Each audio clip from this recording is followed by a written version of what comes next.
I'm going to start the afternoon session. We reported that our first field data depth imaging result demonstrated viability. And that was published in a paper in JSC with a long list of authors, including the Los Angeles, among others. And so the meaning of the word viability is very important for me to communicate so it's clear what we feel has been demonstrated and what is yet to be demonstrated. For me, the word viability means demonstrating it's possible. It's possible. It's one thing to demonstrate on models, and those are encouraging, and we tested, as you'll see, with band limited data, different model types and different degrees of error between the reference and actual, and different duration of error. But how would you know, for example, that something is working, and working in the sense of performing what the task is after on field data? So I want to,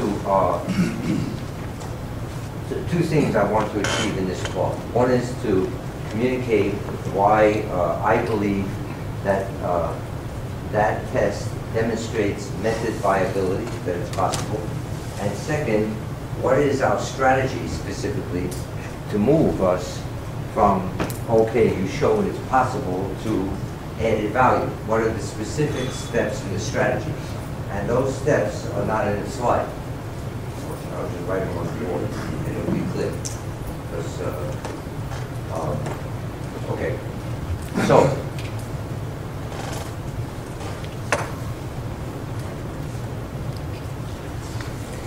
there are criteria for the ISS imaging to be effective in directly predicting the depth without the velocity model.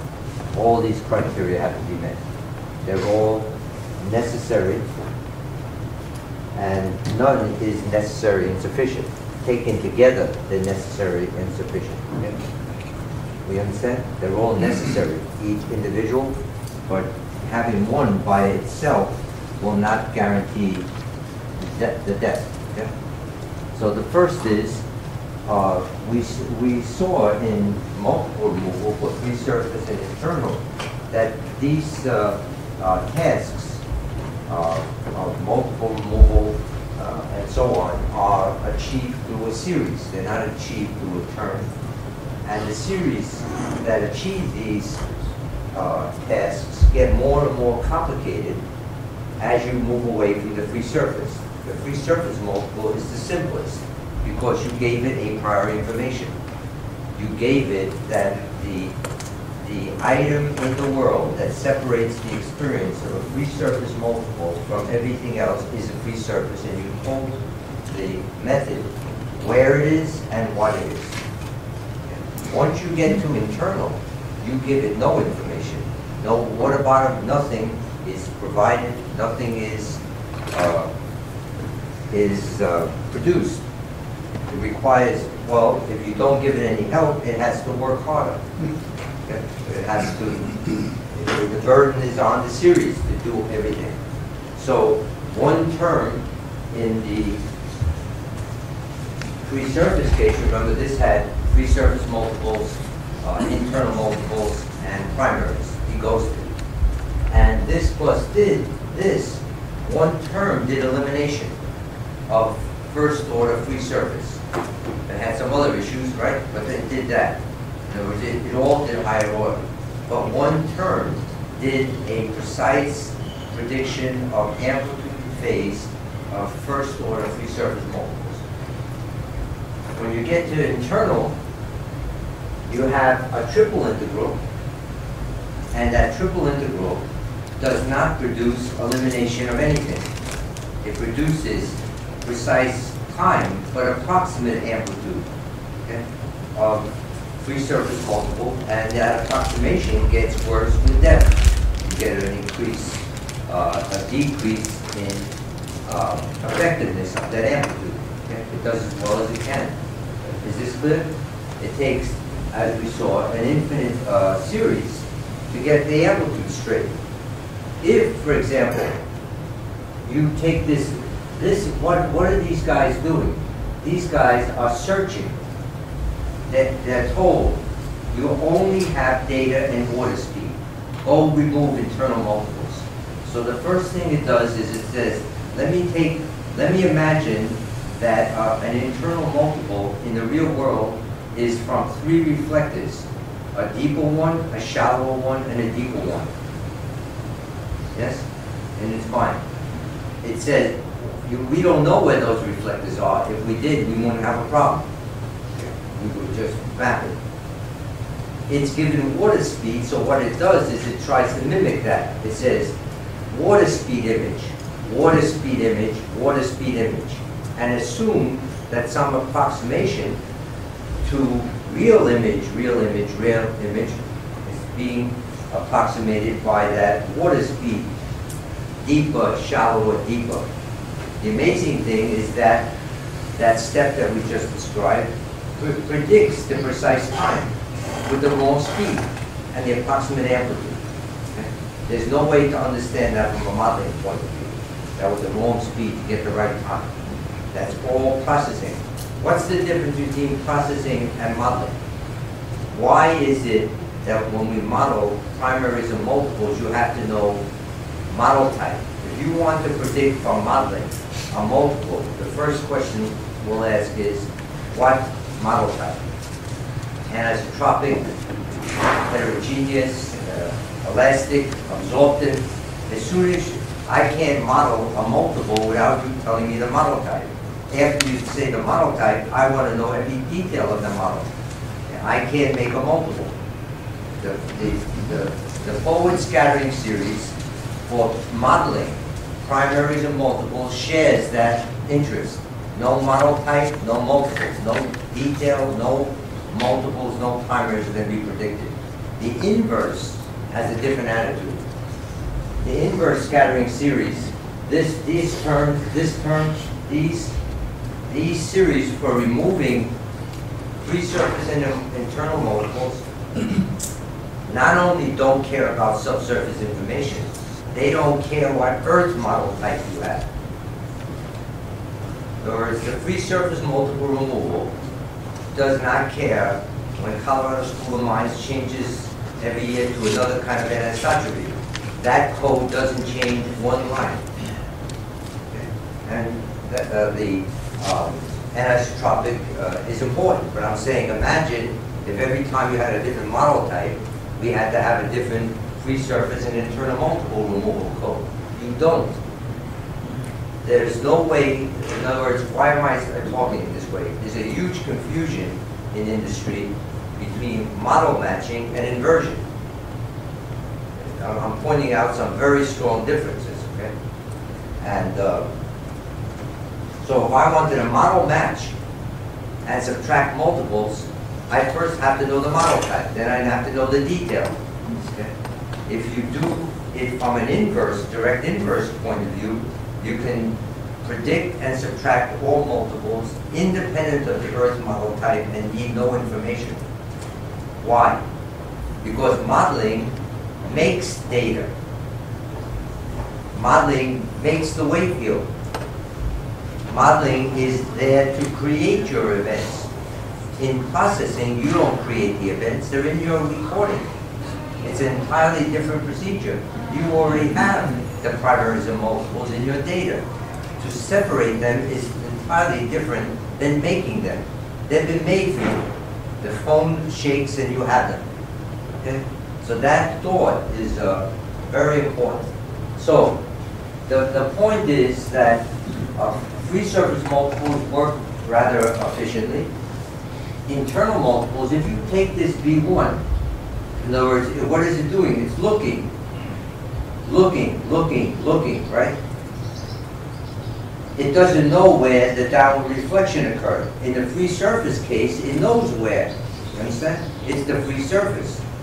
If you tell this guy, don't be looking where your downward reflection is. I'm telling you where you are. You're at the water bottom. Okay? Or you're at the free surface. This will turn into a free surface code. And suddenly you have data. When this guy is told where to go, where the downward reflection occurs. You understand? You follow. But if you don't, it's got another integral. And that's why Paolo Tarengi is concerned for the cost. That's costly. That's that middle integral is what makes the internal so much more expensive than this. Okay? A triple integral for the search for the downward reflection. Okay? Where is it occurring in time? Clear? The imaging is far worse. Is far worse in terms of what it requires you to take from the series to achieve partial objectives. The first term in the imaging series just gives you water speed migration. Yes? The next term in the series just tells you where you have a problem. Tells you where you have a problem here. You know, if everywhere you don't have a problem, it gives you 0 and says whatever you gave for the reference is the answer. It's a do we have a problem and what's roughly the extent of the problem. It doesn't really get to solve it yet. It takes a series called Leading Order Imaging Series, LOIS. Simon Short Blue, that green movie, remember that movie? That's a infinite series to correctly locate, without knowing the velocity, when the difference between the velocity, actual, and the reference are small, and the duration, the layers, are not. Okay? If in Simon Shaw's LOIS you made the contrast bigger or the depth wider, you will fail to locate. And how would you know that? That movie would never be quiet. Then remember they got quiet, and then this guy's, okay? You could do that thing forever. And that series has been made into a closed form by Bob Keyes. That closed form will give you move out. It won't give you, when it's finished doing what it can, it will not settle. Okay? You will get the different subsets of your data image at different places. You know when it's done, when it at every different subset of the data gives you the same depth. It's a common image gather there is an indication that a direct method is finished. You understand? It's not an indirect way to replace your inability to find the velocity. Okay? So, for example, the next stage was Fanglu. HOIS, you saw the salt. Okay? It did some things well there, some things not well. The fractions are still there. The vertical walls of the salt were where they belong. If you look anywhere in Professor Fanglu's image where it's on target and look at subsets of the data, they're flat. As anywhere where you see a mislocation, there's a move out.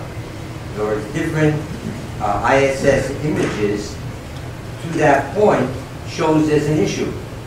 When the common image gather, so then when Zi Chung, who will speak this afternoon, further captures terms, there are then locations which are well located, and how do you know? And some way to remember this is the movie stops being green, right? And remember the depth, the lowest one stopped. The lowest one said, I don't need any more help. And the others kept talking. They knew they needed more conversations. If you looked at that point where the lowest one was happy and its common image gather would be flat, and the one above it would not. And it had nothing to do with finding the velocity, because it doesn't. So it's a different idea. So so that's what adequate capture. Adequate capture means, did you put enough terms in? So 2 items in adequate capture are the distance between your reference and the actual. The other is the duration, how big the layers are. Yes, bigger layer, more capture, because it has more error, right? It's a more mislocated water speed image if it's a bigger wrong velocity. Another very important enough capture issue is how many parameters are in your model type. If you have VP only if that was the only quantity, the P-wave of velocity was the only quantity that mattered, we would be doing subsalt imaging now without velocity. Okay? It's not the only in our machinery that matters. We have density varying in XYZ, BP varying in XYZ, the shear wave velocity varying in XYZ, and the imaging series has to have more capture, not just for contrast and duration, but how many parameters. It's got to work harder. It's got to take terms in. You understand? So that's item one. Data regularization. Data regularization is another quantity. So how do we know? Let me just do each one separately. Data regularization means the way that the inverse scattering series has been formed, the inverse scattering imaging series has been formulated, is, as I said yesterday, unfortunate, a mistake, and I take responsibility. Simon Shaw, Huang Lu, Kristin, Zichong, all the people working on the imaging followed that same track, and it was a mistake. Let me explain what the mistake is. And we'll talk about what we're going to do about each of these things. Okay? To deal with going from viable to show value, meaning to improve, our goal is not to give you a velocity that, a depth image that's perfect. Our goal is, given the best velocity analysis that you have today, and your best way to image through it, what do you get? On model data, can we beat that? Because on model data, you can do either one perfectly, let alone them in combination. And it's not computer and acquisition issue. Okay? They're algorithmic issues. So that's our goal. So when we keep, in the future, that's our contrast. So we need to link up with our sponsors because we don't have that ability. You know, the tomographic, the common image gather for the velocity, yes? The FWI, God forbid I said it, okay? Probably a lightning will kill me right now. Don't stand too close to me when I say that. Okay. All the methods that I use to improve velocity, and then the best RTM methods to get through it. Okay? Compare what we're going to do to that. That's the standard. Yes. So, what was the mistake that I made that's carried on in all this? Just so you understand that second item. Just to keep it simple, we have 1 over c squared of r, 1 over c0 squared, 1 minus alpha of r. C is the velocity as a function of depth, let's say, space. It'll look like this in some simple-minded way. This step things, yes? C0, C1. I know it's a cartoon, but more or less it's like that. It's model. It's not data, it's model. Yes. Alpha is going to look like C. Alpha is going to be some step business, right? To try to fix C0 into C. Okay, if C0 is this, alpha has got to be some step-like thing to take this to that. Okay? So, for example, let's say this is what alpha 1 looks like, meaning a water speed linear approximation to alpha. Yes? So this guy, let's say this is water speed, so this is well located, and this won't be. Because let's say this is C0, C1, and this is, so if you water speed image, let's say C1 is bigger than C0, the alpha 1 will look like this. Too shallow. You understand? But you use, in other words, if this is the real alpha, and this is alpha 1, this will be shallower than the actual depth, because you gave it water speed rather than C1 to get through this layer. So if that's what you started with, water speed image, the inverse series has got to make this correction. Yes? You gave it that input. Go correct alpha 1 to be the right location for your boundaries. So it's got to build this little box. Do you see that? It's got to take that wrong box and move it. It's got to make a box. To make a box, to make that little box there, that's a bandwidth sensitive story. Okay? That's a bandwidth sensitive story. Data regularization, when Simon Shaw first pioneered the inverse scattering series imaging, it was on my mind. So we looked, how does the imaging series respond to taking away low frequency? Yes? And if you take enough away, it's not going to work. You can't get the integrals over boxes, it just doesn't work. If you went down to 3 hertz, it could give you effectiveness. One of the major contributions of Professor von Loo is he developed a regularization scheme, okay, to deal with that band-limited issue. Okay?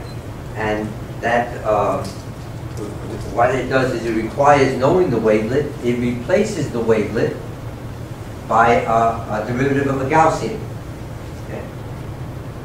And that procedure is probably among, if anything we're doing, is the proprietary thing. Okay? How that carries out. But that's a consequence of how this thing was formulated. As you heard yesterday, that's a mistake. Claerbout would never recognize this as an imaging problem. This is where he would never go. He's not going to model space. Okay? He learned back at MIT from Enders and all the terror of that. Okay? He wanted to stay close to data. Okay? So, okay. So anyway, that's that issue. That's been addressed, but we pay a price that we shouldn't pay, okay, in dealing with that issue.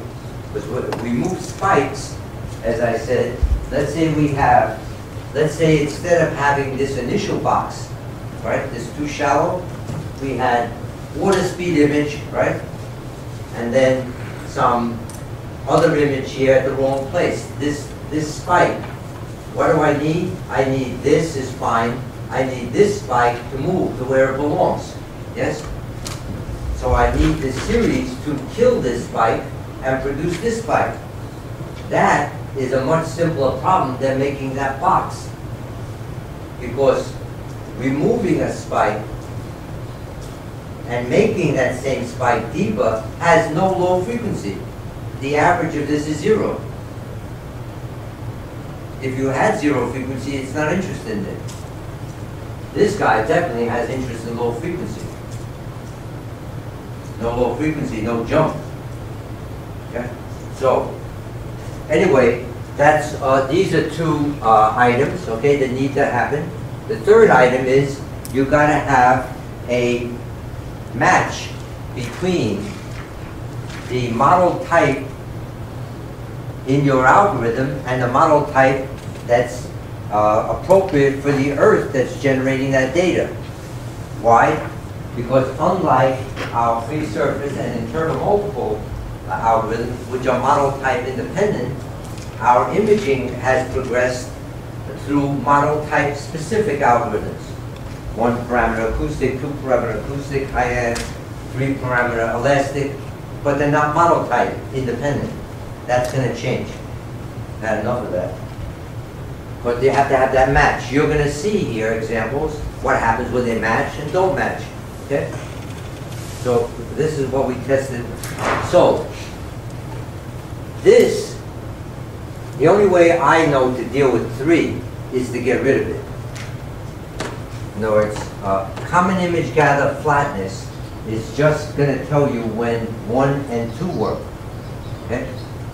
You will see examples of flat common image gather, but the model had 2 parameters, but we assumed 1 on purpose. So it went flat in the wrong place. Common image gather flatness is not going to tell you about that. You understand? It only gives you adequacy of capture and have you dealt with low frequency. Yes? So what I'm trying to say is we're being upfront about issues, yes, that we need to deal with. Clear? In other words, we will show you flat common image gather, meaning it dealt with low frequency, it dealt with capture in the model that you told the imaging algorithm was appropriate. So if that data had come from, let's say, a velocity-only Earth, you'd be right. But it came from a velocity and density varying Earth, and the location is wrong, okay? And flat. Clear? Common image gather will take you to these two, but not that. We understand? You can get flat and be at the wrong place. We're being frank and forthright here, right? So what we're going to do is take you through each of those criteria and show you what happens, yes? And then show you the field data and what we think we're seeing, okay? Why we're convinced of viability.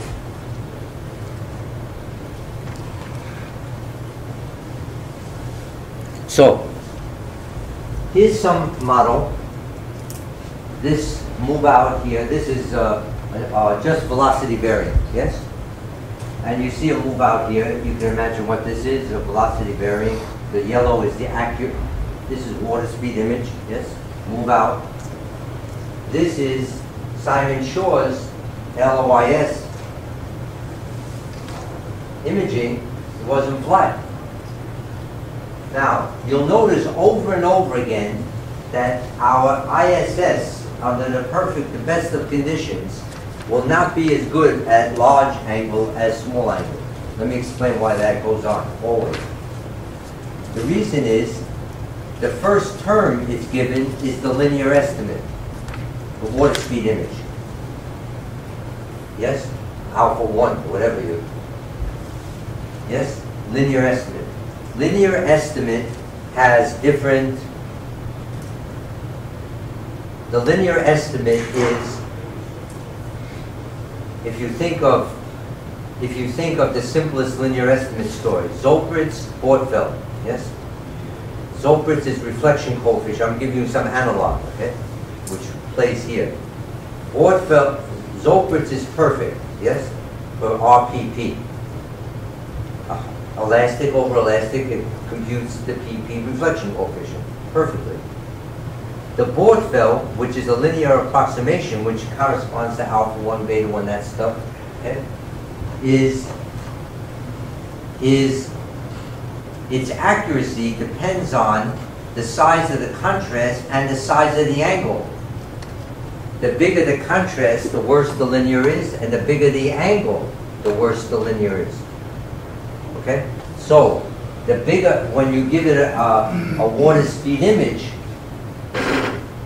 at different angles, it's getting different, it has more work to do because its input is less accurate, yes? So the inverse series got to work harder, so sometimes you'll see an imaging result where at the large angles it's not quite as perfect, okay?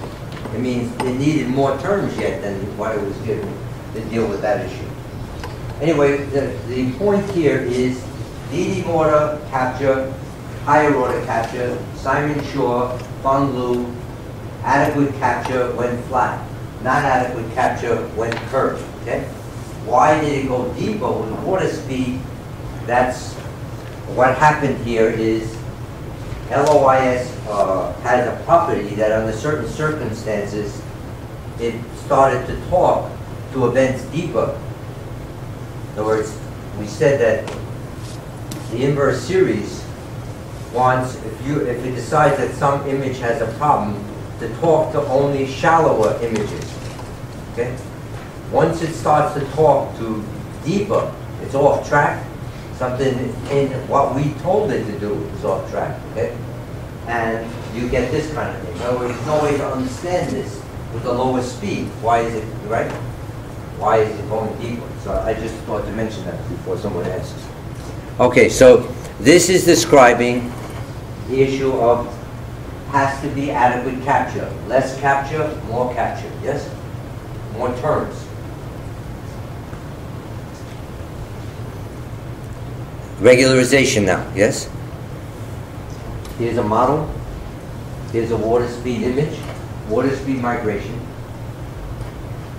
So it's faster in that layer, right? So it's has that move out. This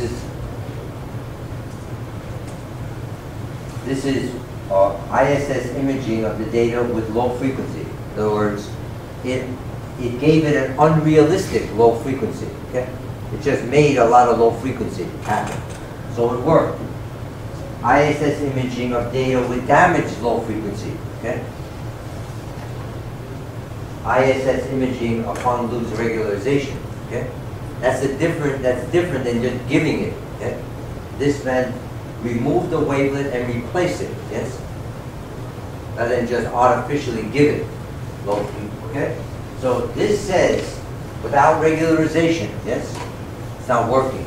This is equal to the water speed image.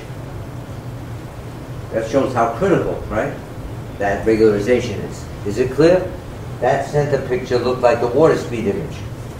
This center picture is ISS imaging. Okay? It shows you the magnitude of Professor Fang Liu's contribution. And you'll see more this afternoon from him. Model type match issue.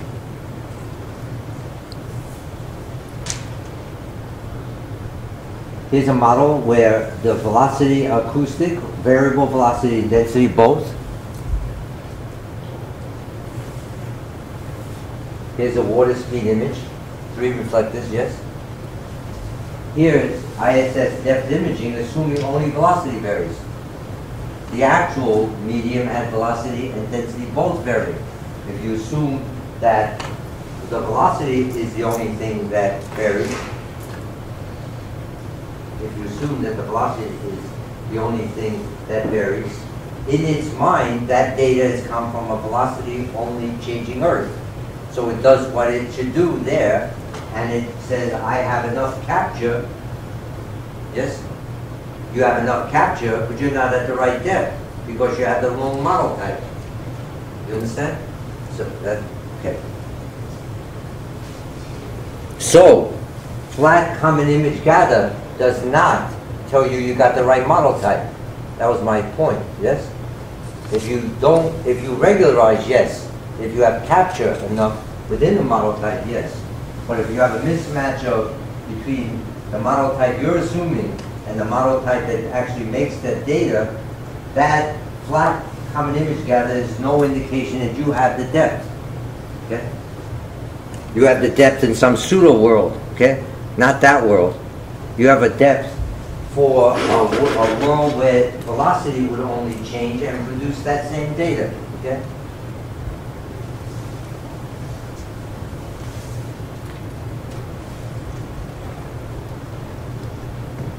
So here you have, now we let the ISS imaging assume that velocity and density are both varying. You follow? Now we're matching the number of parameters that are unknown in the imaging algorithm and the number of parameters that are changing or can change in the data. Yes, in the model that generated the data. Yes? The step before that, we didn't do that, right? We had a mismatch. Are we all together? This is the work of Hayat Zhang, so if you don't like any of it, she's right up in front here. Don't leave. Mark, yes. Go back to the previous slides. See the right-hand side. If you only assume velocity variables, I don't understand why you get the flat gather. And you don't, and the set is not right, location is not right. Because when you tell the imaging algorithm, in other words, you make the imaging algorithm derived from a inverse scattering series where only velocity is the only variable, yes? And you say, look, trust me, that's the only thing that's varied. Don't worry about it, that's it. I want you now, I'm going to give you some data, and I'm not going to give you the velocity, but you're designed to locate things in a world where the only quantity that changes is the velocity. And I'm not going to tell you the velocity, just get the depth. So you tell the algorithm that, the algorithm says, okay. Given that instruction, with data that came from a different model, not you weren't fair to it. You gave it data that came from another model. You said, I didn't. I gave you data. In other words, it assumes when you have a model type specific algorithm, it assumes in its machinery that the data you're feeding it matches the model type you assume. Okay? Yeah, this is something we call the depth and velocity ambiguity, but it's only from the outside. That the But velocity if you come from outside, then you have this problem. No, that doesn't occur in the inverse scattering series. This is a different issue. This is an issue where we have an algorithm that this is not the fault of the algorithm. The algorithm's been told the only variable in the Earth is velocity. If the, let's just go on the next few slides. Yeah.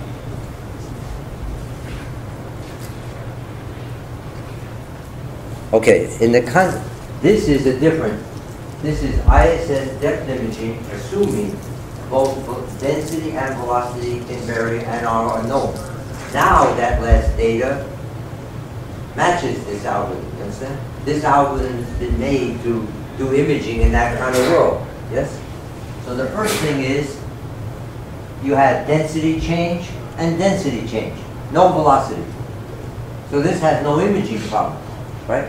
Water speed will image that, water speed will image that. There is no imaging problem here, right?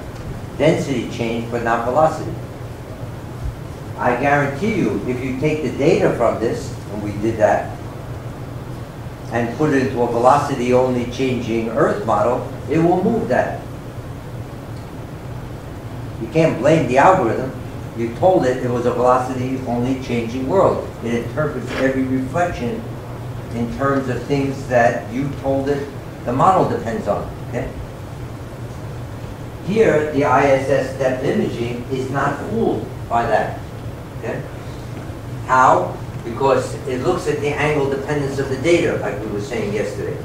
It looks at the angle dependence of the data, and it says it's angle independent. If there was a velocity change, it would have an angle dependence. It's angle independent. The alpha 1 minus beta 1 in the integral in Hyan's imaging is dead zero, just no ISS imaging. Shuts down. The integrand shuts down. Okay? If you don't give it a two-parameter imaging, it has no ability to make that determination who changed. Okay? It assumes when anything changed, velocity changed. Okay? Now, here's that same ISS depth imaging, assuming density and velocity, and now the density was the constant, yes, but the velocity changed. So you have an imaging issue, and it fixes it. Again, you see a bit of issue, right? With that degree of capture. These degrees of capture keep going, you know? HOIS, HHOIS, okay? Here, the velocity and density both vary, okay? In the model, and it's being fed into a depth imaging, which assumes the density and velocity are both unknown and both can vary, and it does what it's supposed to do. This is illustrating the issue that you got to have a match. Common image gather flatness is an indication that you dealt with low frequency. You saw what happened if you didn't, yes?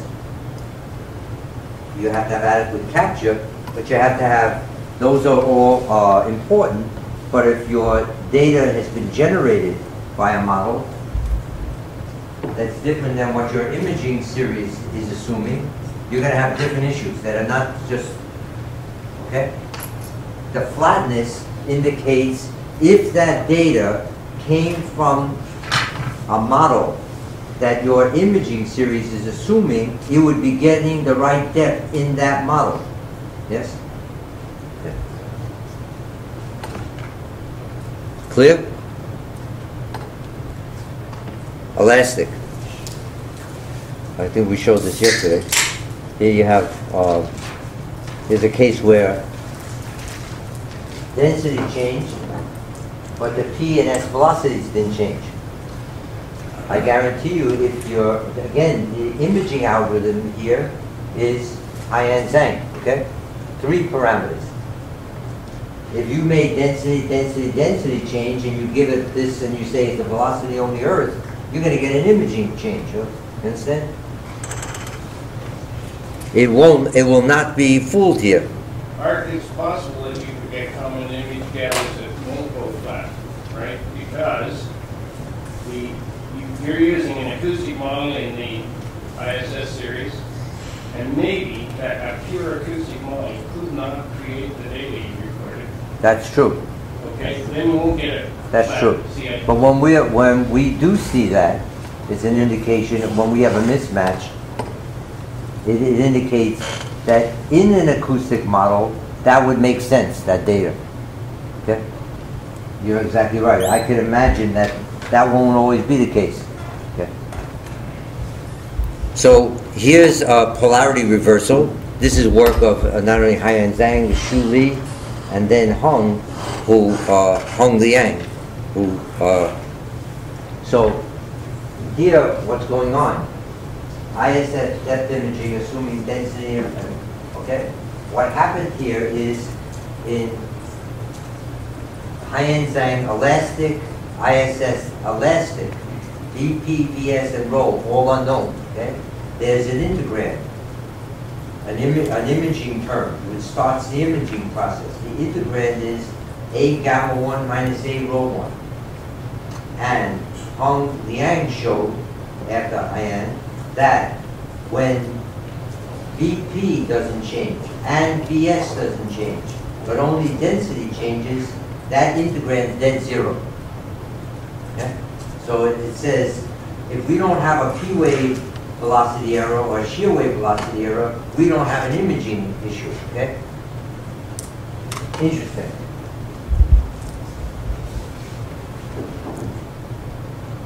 And then here is the case with where VP and VS do vary, and then it does what it has to do, okay? And this is what we talked about with the zero crossing. Let's go to Kristin now, okay? We've given you some, so,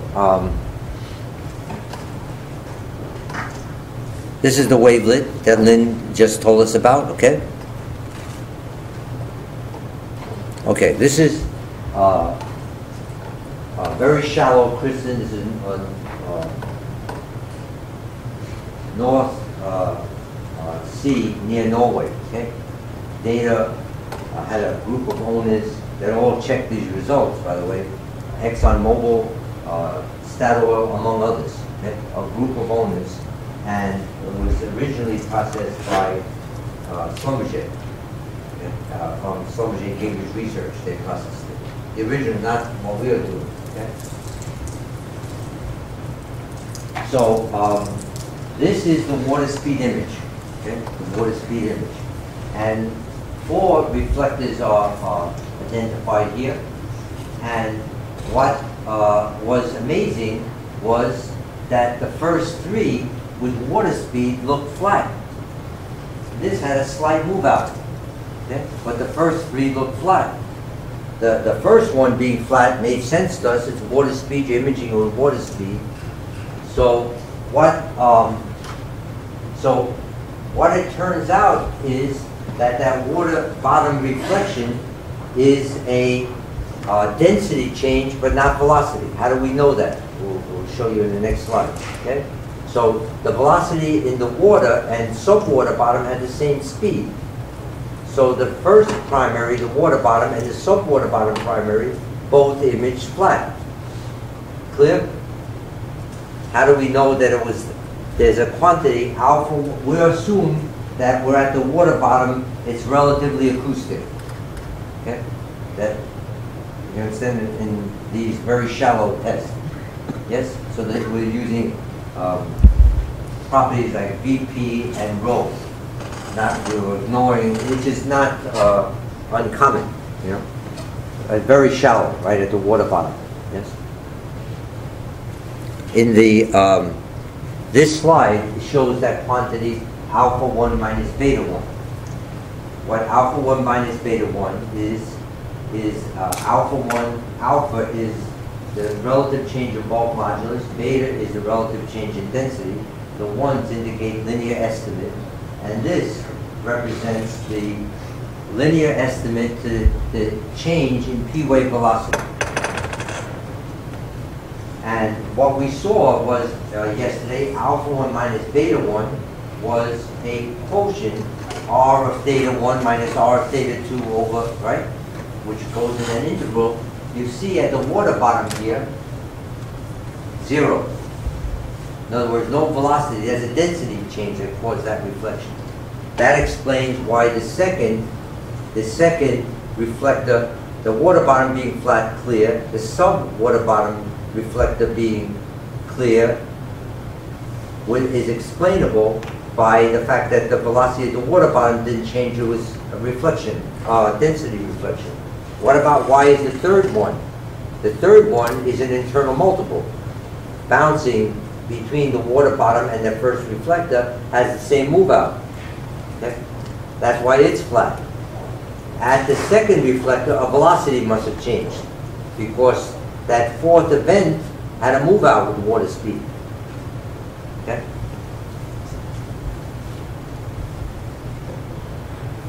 Small move out. Put it into ISS imaging by Fang Lu, and this shifts and flattens. To us, that indicates, as we said, you had the data regularized. If it's not regularized, it's not moving anywhere. Okay? If you didn't deal with the wavelength, this picture and this picture would look the same. Remember that picture where we left the data unregularized, yes? So that happened, and in some model, there was adequate capture. Yes? In some model. The image here was using Professor Fang Lu's velocity-only imaging. Okay? That's why we're saying that I won't bet that that's the depth. That will only be the depth if that second reflector, water bottoms, and then the first sub-water bottom reflector, if that's only a velocity change, that's the depth. If it's velocity and density change, that's not the depth. Okay? So, but let's say if you can deal with regularization and capture in some model, that for me demonstrates viability. In other words, Simon Shaw, you can ask him, he's in Aberdeen, he was a student who, if you asked him, would the inverse scattering series imaging work on field data? As soon as he left and I signed his thesis, he said no. That's not a joke. I said, what? Give me back, no, too late. He told me, oh yeah, stay optimistic and blah, blah, blah, you know. But he said it won't. It won't work because of the low frequency, because he tested chopping away low frequency. So that is the key. As Jingfang Zhang said, if you don't deal with that, capture is not going to help. You can capture all day, you're not going to get the box, you follow? Keep capturing, you know? You're just not going to, you need to integrate alpha 1 minus beta 1. Alpha 1 and beta 1 are boxes. Okay, that integration happened here. Capture in some model happened here. To me, that is viability. Okay, means the most onerous practical thing that could shut this down didn't happen. Okay, that's what it means. Is this some tool to do anything with right now? No, it isn't. It's very early, very shallow. There's no oil here. Okay, Probably no rocks here. But that's how things start, yes? If you looked at Simon Shaw's movie, I remember giving a talk in Calgary, and I showed Simon Shaw's movie, and Dmitry Lakshtanov jumped up and said, that just proves that you can't do it for large contrast and large duration. So I said, well, hold a second. I put Fang Lu's next slide, you know? In other words, there are people who always see what it won't and what it will. Okay? This is the beginning. So let me, so again, viability is a very specific word. It doesn't mean it's a tool. This is saying in a cartoon what we just saw. Kristin data result demonstrates the viability of ISS depth imaging. It means the things that we can do something about are the issue. You say capture more, right? Come up with a smarter scheme, yes? That, if you said you can't deal with low frequency, yes? There's no way. End it, okay? You understand there are things that are, so within a given model type, a flat common image gather is a necessary and sufficient condition that depth has been found within a model type. It moves until it stops within a model type, and when it stops, it's there. Think of the blue movie, right? The green movie, right? Okay, so let me tell you the strategy for going forward. The strategy for going forward deals with each of those three items. And we'll say more today, later, in that talk about P-wave only modeling, yes? Because that's a piece of it.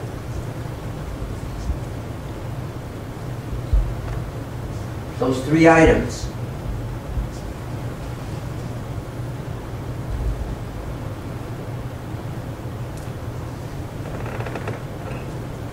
whatever that first slide was.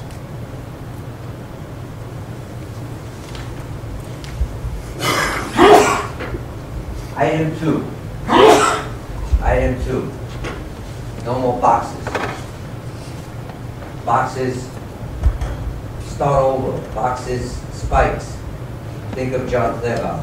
Stay away from model space and imaging. Take the data and move it. Okay? Keep data as close to data.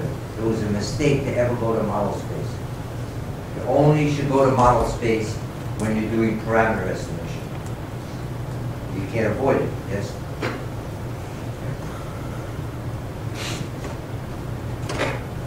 Okay, item 1, adequate capture. Adequate capture we're going to deal with. The problem in elastic imaging, as from Haiyan and Shu Li and Hong Liang, is when you say elastic to it and you say image, it says, okay, you want this reflector. It assumes that waves of every variety, PS, could arrive there and can leave back because it's elastic. Okay? So it's got a lot of work to do. You understand? It's got a lot of capture.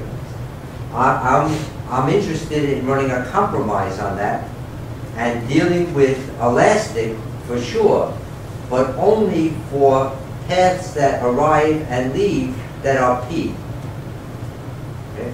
Wave theory, P only. Okay, so it will require, instead of elastic needing VP, VS, and rho of XYZ, it will need this and this. Because the P wave image is concerned with error in P wave velocity. The P wave legs. In other words, if I have an image that's P this way and S down up, yes, an event like that, then I need to give it an inverse scattering series that can deal with unknown P wave velocity and unknown shear wave velocity. But if I preclude this kind of event, knowing that that's an item, arrange for imaging which is exclusively with histories that are entirely P. I reduce the fullness. It will be P, you'll see in a later talk, fully elastic, which takes all things in that shear waves do to it. but doesn't follow shear. Any shear leg is going to be ignored. Okay? That might be useful for other things, but that's what drove me to that. Okay? I wanted that. I wanted to reduce the adequate capture by how many parameters I have. Okay? And then 3, we're going to derive a model type independent ISS imaging. That's it. Model type independent.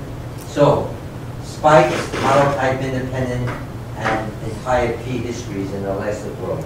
That's the strategy. That's what we'll report on next year. What we'll report on?